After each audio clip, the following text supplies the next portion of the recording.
Hi, my name is Traci, and I am a poet of sorts. And I tend to write about, well, you're just going to hear what I tend to write about.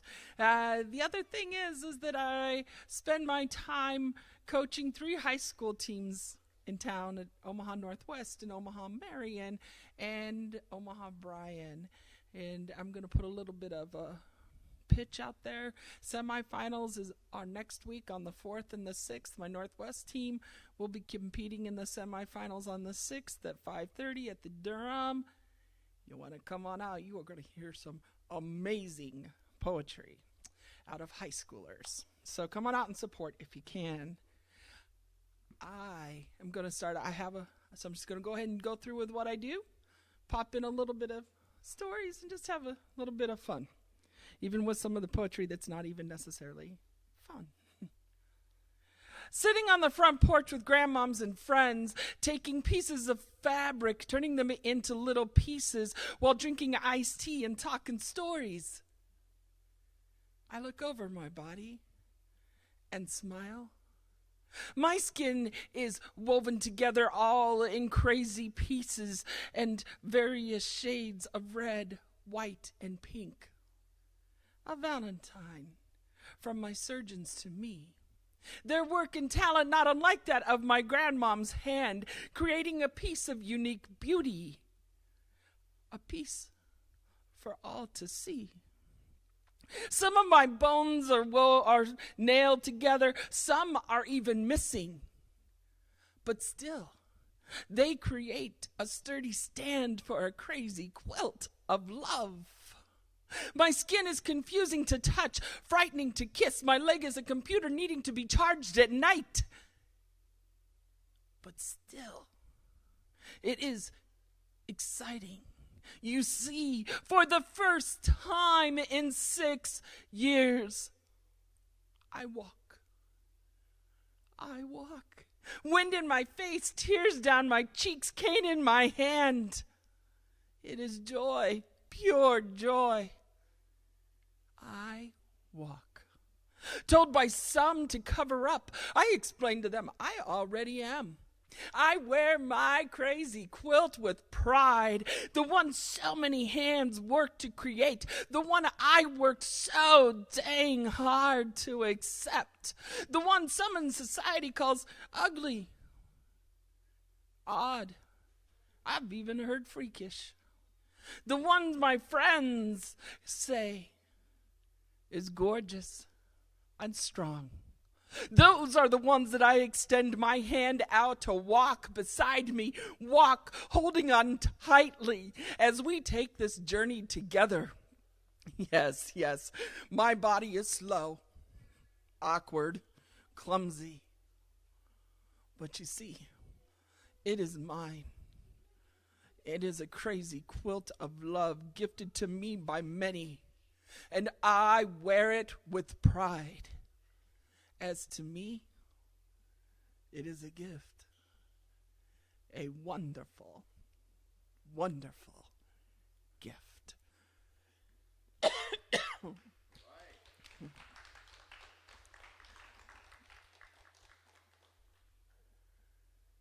Everything of the poems tonight are true stories. This reward is for the little red-headed girl with curls, leading to taunts of, "Sing tomorrow, Annie," lending honestly to fear of tomorrow. This reward is for the lonely girl, abandoned, raised by the state, no mama's arms to curl up into, asleep. This reward is for the ugly girl, locked in the back room, forced to bleed by 4 men excited at pink nipples and carpet that matches the drapes. 1, I'm sorry, baby. 2, I'm really, really sorry, baby. 3, I'm sorry. 4,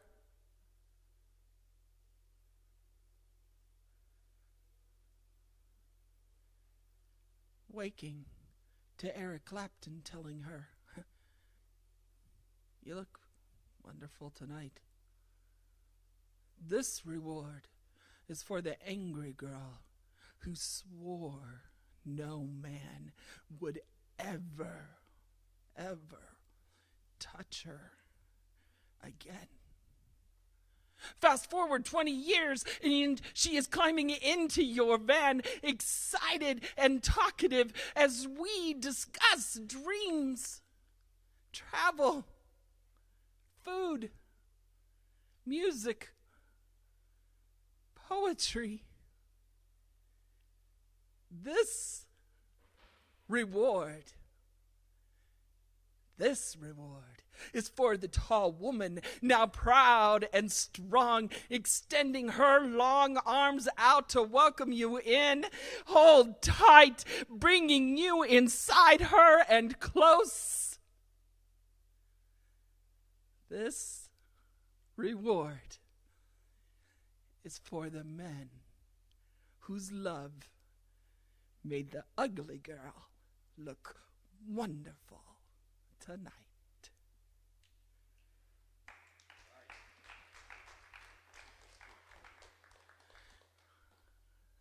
This is a relatively new one. There's somebody kind of really did me a little wrong song, you know. And somebody said, "Hey, write a breakup poem." I don't know how to write breakup poems. I really don't. I don't break up that often. I don't even engage that often. So this was my attempt at one. Love teaches. For those nights, mornings, days, my words flew out of my mouth redder than my hair. The Maker's Mark bottle sits alone, empty. For those looks in his eye that knocked me into submission. Submitting, I write of love, all love. Mistakes made and learned. Of the one that pulls us in close enough to smell the stale of coffee on our heated breaths, yet leaves us afraid, giggling, even at our age. Hours sharing histories connected to the pain, watercolored brightly, needles hanging out of our arms over cheap beer in a bar with that someone sitting on a stool next to you while listening to another poet speak of unrequited love, blaming tears on a cold, going home to spoon your ex's dog, even though he is not worthy of the term ex. He is the one who shoved that needle into your arm and left it there. He was never worthy of you. Love is the lingering that does not allow you to rehome his dog, as one heartbreak does not deserve another. Love teaches.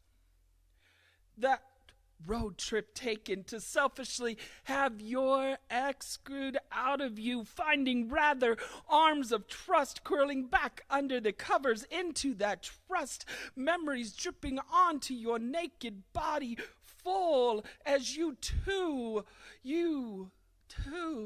He was your first boyfriend, your first. Yes. Do you dare tell him? Is it relevant anymore?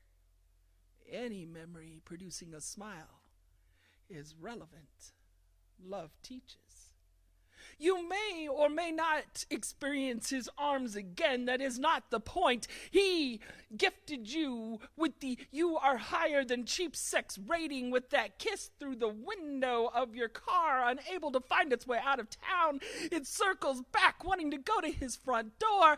It is unable to find its way out of town. It circles back to his front door, eventually driving up the highway into a town full of those that jump into the passenger seat when depression is your only traveling companion without embarrassment. Love is writing a poem in the candlelight, background music of trains and your dogs breathing, to kick the ass of loneliness creeping up inside like black mold under beautiful tile. Beautiful tile.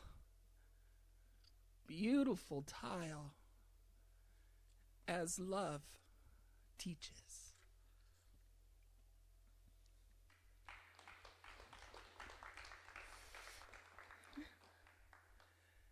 Just to let you know, Ian's mom is here. And I have actually, I don't know if I have this big sister obsession with Ian or what it is, but I tend to really enjoy writing to or about Ian. Part of it is because the first time I ever saw Ian Nosler on stage, there was something about him. He was really stuttering, and there was something about him that made me say, I have to know that young man. And it was because we both went to Boys Town. There's a bond when you have lived at Boys Town that only Boys Town people have felt. Jenny went to Boys Town. She's going to be marrying my brother who lived out at Boys Town. There's just that bond. And many of my friends that I have met are single dads and have run into a lot of struggles. So I wrote this for them, and Ian was one of them. Shadows flaunting years of bad choices dance across your body, tossing in a bed shared with a dog, beer, cigarettes, and loneliness. These occupiers leave no room for others, only proving you no longer fear ghosts. Breath in of that thankful exhaustion, exhaled to those ones asleep. Finally, in the rooms across the hall, sources of love strong enough to make you not regret believing her lies. A decade or more or less, her lies littered lives beyond yours, leaving you responsible. Days of 8 hours becoming 12, becoming 16, becoming full stomachs, becoming clothes, shoes, beds, becoming dead. Why don't you get a girlfriend becomes why don't you get a wife? In between the lines becomes you aren't good enough to do this alone. Head down, your calloused hands continue. You don't even sweat anymore. Laughing aloud at the questioners, you are doing it alone. You are doing the best that you can. A girlfriend would fit in where? 8 hours, 12 hours, 16 hours? For a moment you dream of the woman strong enough to accept she will not come first, second, or even third.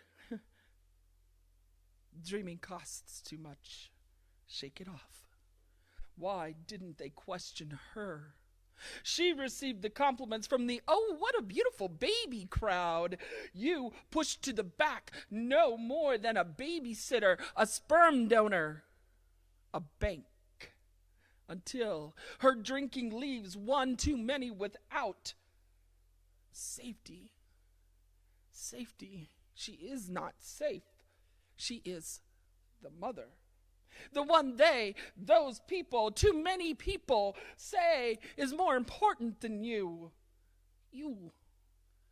Head no longer down. Calloused hands become soft, holding tight to your babies where those people, too many people, see how actions speak louder than lies. You are tried outside, as courtrooms do not exist for those judges and juries. You know it is their whispers blowing your hair as wind does not blow backwards. Tomorrow, you are teaching your boy to tie a fisherman's knot, to clean the rewards of that knot, to chest pass, to know that second is first loser, and to teach him that is just fine. To toss that first special her, a smile and smooth charm, laced with even more respect. To say yes to life. It will be you, Dad, the one they, those people, too many people convicted of felony mistake making. You cannot. It is always you cannot. It is always Dad cannot. Alone. The answer is always they need a mom. They have a mom. Looking over at your daughter, you think she is a young woman now. You do not disagree. They need a mom. Periods and puberty, hormones and mood swings make a grown man, a dad, blush into a wish of, why can't she stay my little girl? Into pride of how beautiful she is, yet frightening. You are doing this alone. Maybe you should get a girlfriend, a wife, maybe. Yet those people are right. You cannot do this alone. Those people are wrong. She does not need a mom. You say aloud to anyone listening, hoping someone has ears just for you. Repeating, she does not need a mom. She needs a role model. You do not want a girlfriend. You want a role model who has ears just for you, who fits into a bed with a dog, a beer, cigarettes, and the loneliness of a single dad doing the best he can.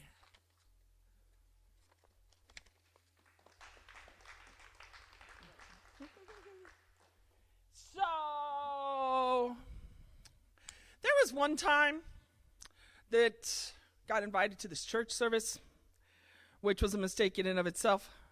And they did this sermon about hellfire. There were like all these like things on the side that show what hellfire looks like. How can really anybody know what hellfire looks like? Come on. But anyway, they did a sermon about how you would end up in hellfire if you had anything to do with Planned Parenthood, if you had ever laid with the same gender, and that God would destroy. Okay. I looked around. It was a small Baptist church, and I realized that I was pretty dang sure that I was the only woman there who had ever had a long-term relationship with another woman who had worked in an abortion clinic and was missing her leg. So I concluded the sermon was for me and about me. Afterwards, preacher came up to me and said, "Trace, would you like to be in our talent show?" Yes, I would. And here is what he received. Preacher preaching the story of Solomon, prayed for wisdom, got wealth, turned his back, lost it all. I should have listened to the wisdom in Solomon's story, prayed more, sinned less, miracles, new leg, better health, less debt. Your God would have delivered unto me. Yet I chose to journey down a path not easily explained by verse. Preacher man says to me, Solomon once had a beautiful temple, only now to see it destroyed. Says to me, you too once had a beautiful temple, only now to see it destroyed. I say, hey, preacher man, what if it is only now that my beautiful temple is being built? And remind him that Solomon came from David and Bathsheba, from ugly. I too do not come from pretty. I cannot tell you a story of a mother and father cradling me in their arms out of love. I cannot tell you of family dinners over a table with matching plates. I can tell you about the smile on a prisoner's face, finally at peace, asking me to apologize to his mother. I could tell you about a 14-year-old girl holding on so tight as she was raped by her father, now pregnant, not crying as she is afraid of even her own tears. I could tell you about fighting for Republicans, for Democrats, for workers, for renters. I could tell you about fighting for peace, recognizing the irony. For you see, preacher man, unlike you, I have felt the dirt of the real world on my hands. It is not all about money. So if I am to take some sort of lesson from your week's sermon, it is this. It is that this skin of another human, this arm of metal and rods, this leg of plastic, computer, and metal, these words of poets that loved and believed in me, preacher man, it is that this temple, this beautiful, beautiful temple, is the wisdom and wealth my God delivers.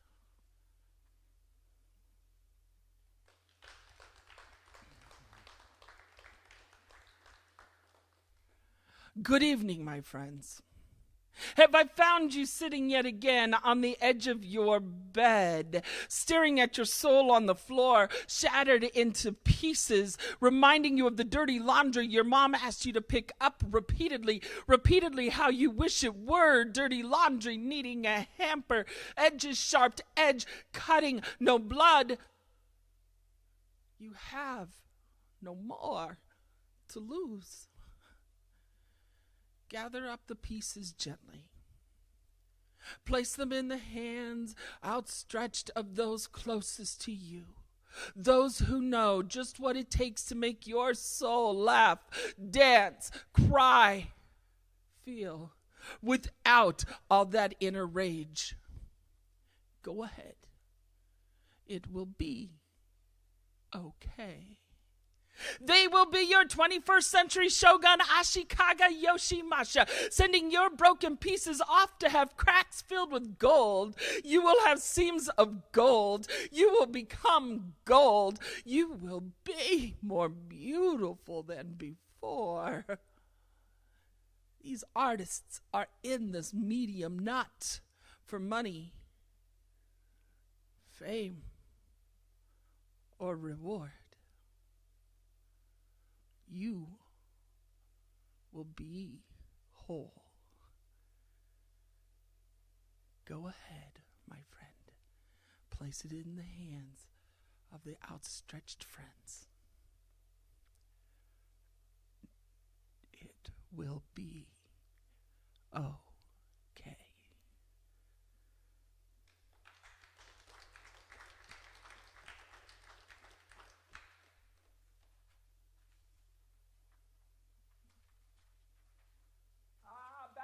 Ian, our dear, dear Ian. Now I'm gonna finish up with a few poems here that were written. A couple of these are written about particular people. That last one was actually written for a friend too. He wrote me feeling a little, really, really down. I didn't know how to answer, so I sent him a poem that I wrote. That's how sometimes I answer people. This is for Ian, who I love. I don't do well at Christmas. Gift bags of loneliness wrapped pretty occupy my soul. It is getting better. I think of you this holiday, my friend, a landscaper in metaphor and earth. How you were with me as I moved into an older, cheap, and broken apartment with character from a luxury loft. You have been a leader in reminding me that luxury does not equal money in my world. Luxury equals the broken full of character, the broken with hands buried in soul, the broken who make life grow. Stay proud of those calluses on your hands. Do not let them reach your soul. Keep your soul alive and passionate. A journey without passion is mere miles on your car. A sunset without a sunrise. Open arms without a connection. Your eyes, my dear friend, without tears. From the day you cried your story in my living room to the day I cried mine to you over 99-cent sesame chicken in Denver. A journey to recovery, where poetry is the panacea we both know so well. Jumping word to word to word to word, your verbal hopscotch has been fun to watch. A kid to a man to a kid to a man. Back and forth you repeat, some judge. Yet you keep traveling. taking turns of right answers only to find they were wrong. You are a storyteller. You will color them back to right. Outside the lines, nobody understands that you are more comfortable outside the lines in a new city, in your own city, with art riding shotgun.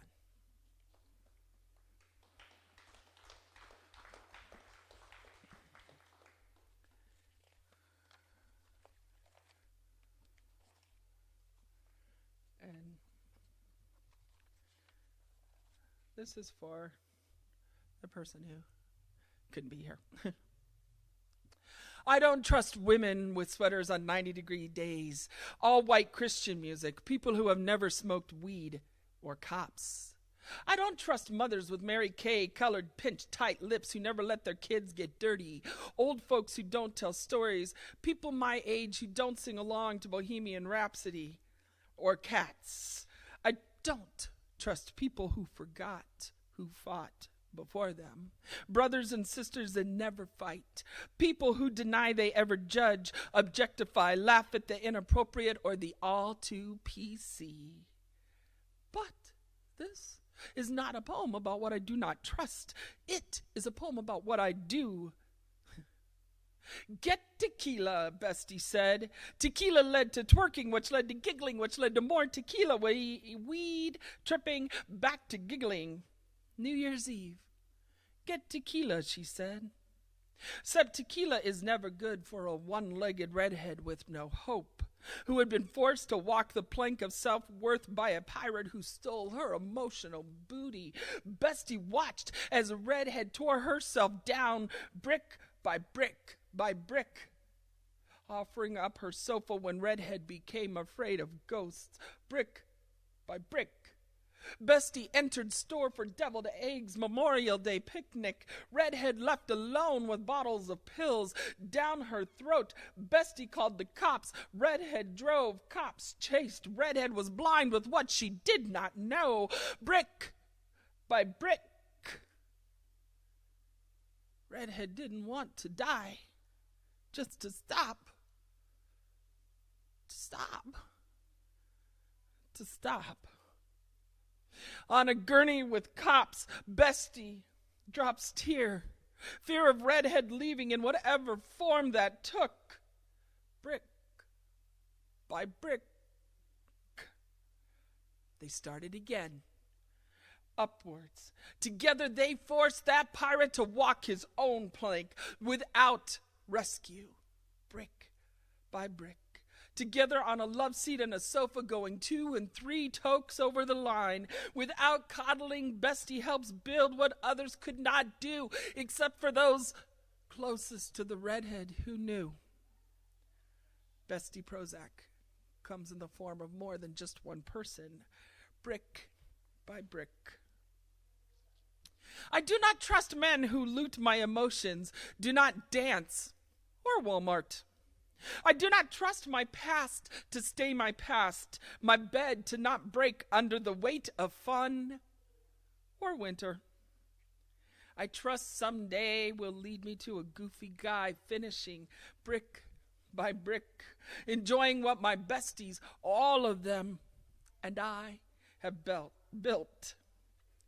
I trust tequila is always a good thing for a red-headed dancing poet with hope and besties. New Year's Eve, bring tequila, she will say.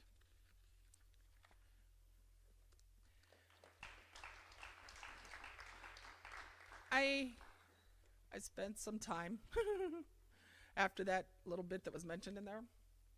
I spent some time in Douglas County, and I laugh because that moment, that time in Douglas County, I'm not ashamed of, because it really, really helped.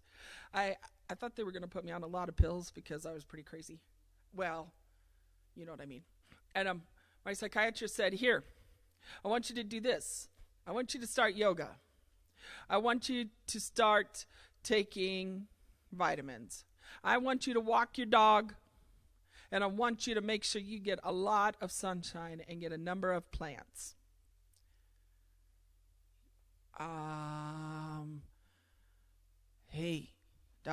I just tried to kill myself. And he said, yeah, I know. And I'm just telling you how to live. And that was verbatim. And it's worked. It has completely worked. That was the best therapy I've ever had. So now I recommend Douglas County to people if you need a vacation. My driver stared at me, happy, curious, unbelieving he was hearing his language spoken by me. He thought I was beautiful in mind, beyond body. I should have trusted this to be true. Should have. He took me to hear his favorite poetry so I could fall in love with gorgeous. He knew I needed gorgeous. I feel so alive blew across my ear. He had that fresh smile of freedom that living alive delivers. Said he didn't know he was lonely until he met me. I didn't either until he played Dylan's Love and Theft. I never quite figured out how he knew to play Love and Theft that day. Our lonely led to love. Anger led to theft. His words and my words had disintegrated our every bone in our bodies, turning us so very limp we could no longer stand. We became jellyfish sucked to the bottom of our empty pool. I was hiding in the shadows, continuously afraid of my smashed heart dripping through these fingertips as it was never to be returned to its rightful place, as I had closed it to any new customers and tucked it into a box wrapped in melancholy bows of that beauty that only my friends could see. I set it sail down the river, never to be seen again. Years later, heart returned, memories embraced, understood. Heart open to new customers. I am learning to trust love. Yet still sitting on the sofa, arms wrapped tight, reminding me I am better than this all-consuming depression and self-loathing. My words sting as I have given the power of the love my friends have gifted to me, to it. That devil got the gift they deserved. Still, they held me. They loved me. Thank you. Even though they were the ones scared, as the pills had slid all too easily down my throat, damaging my liver. I felt no regret. This is what scared them. Miss Nina Simone sang to me, "Sweetheart, it is too late for regrets." Over and over and over and over and over and over in my head as I was sitting in the county hospital behind a heavy metal locked door at a jigsaw puzzle.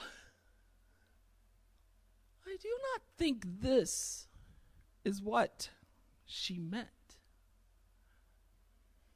You see, years ago in that pawn shop, when 4 men convinced my mind through my body that I did not deserve to love me, I abandoned me, did not love love, could not love love from another.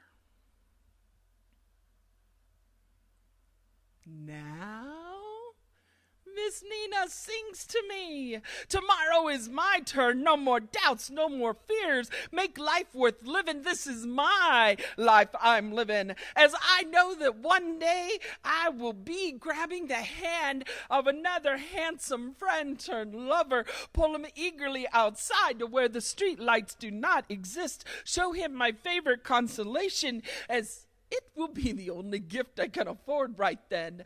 He will show me trust by walking hand in hand out to the middle of the grass to where the painted flowers bloom, as it It will be the only gift he can afford right then.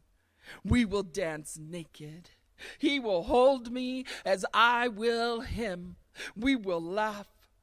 I feel so thankfully alive. Will blow across his ear. He will know, as I will have that fresh smile of freedom, that falling in and loving me delivers. He will tell me that that feeling comes from out there, the universe, God, from inside me, Goddess. I will believe, for finally I will have learned to love and trust love.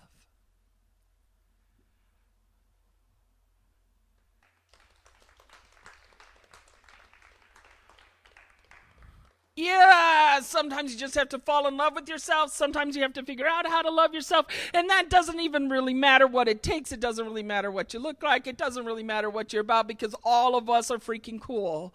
I have even met people who weren't necessarily all that freaking cool because they had committed crimes, or they're people that society doesn't necessarily like, and they were still freaking cool. We're all beautiful, even if your butt looks like a ham. You see, my butt looks like a ham. It's covered in these little scars, shaped like squares, the kind you find on a ham. My back, it looks like a dried up river basin, a patch of pale white skin, banked by healthy pink skin. My hips, well, they feel like raw chicken.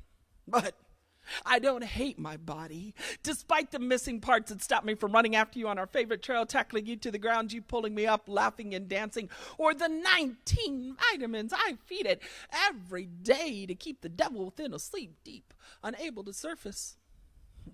I don't hate my cushiony tummy, a pillow of warmth for my head, or my shoulders, strong shelves capable of holding your anger, sadness, and worry. I don't hate my head, hard to fit a hat, yet full of knowledge to engage you with. And I don't hate my hands, masculine, yet wonderful for massaging your muscles after a day of work you do not want to do. And I don't hate my lips, as they kiss the manliness of your cheeks as you speak your dreams. Well, I didn't hate my body until you did. However, honey, baby, sweetie pie, there is one more thing. You see, I have had more plastic surgery than Cher. I know that smile you never want to see on the face of a nurse, a surgeon, a social worker, your mom and pops when they come into your hospital room to say, honey, 90% of people in your condition, they don't make it. What plan would you like to take? And I know the power in staring at them with the tube down my throat, unable to speak with such fire in my eyes. They know I am down for the fight. And I know the power in winning that fight. I may have lost part of my breast, and I may have lost my leg, but I took that cancer all the way to Fenway to see my A's play and lose badly, 12-0. And I would do it again. I may not have thighs creamy and rich, but I have strength. And with it comes a unique beauty. And that, my loves, all of you, is what I see when you stare back at me. The gleam in your eyes when you congratulate me for standing for 6 minutes or 30 minutes. A new goal. The strength in your hands as you catch me when I stumble. Your trust in me when afraid of life's vulnerability. Our fights over my moments of insecurity because you hate that I feel this way. You're impressive, you say. Yes, yes, my darling, and so are you. Honesty is a virtue, and thank the Lord I believe actions speak louder than words, because you see,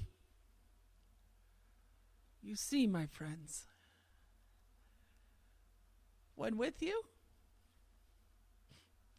I feel I am beautiful. And because of you and what you have given me over the years, allowing me to be on the stage in front of you, when I step off the stage and go out into the real world, to some of those comments and those stares, well, even when without you, I will still feel I am beautiful. Thank you.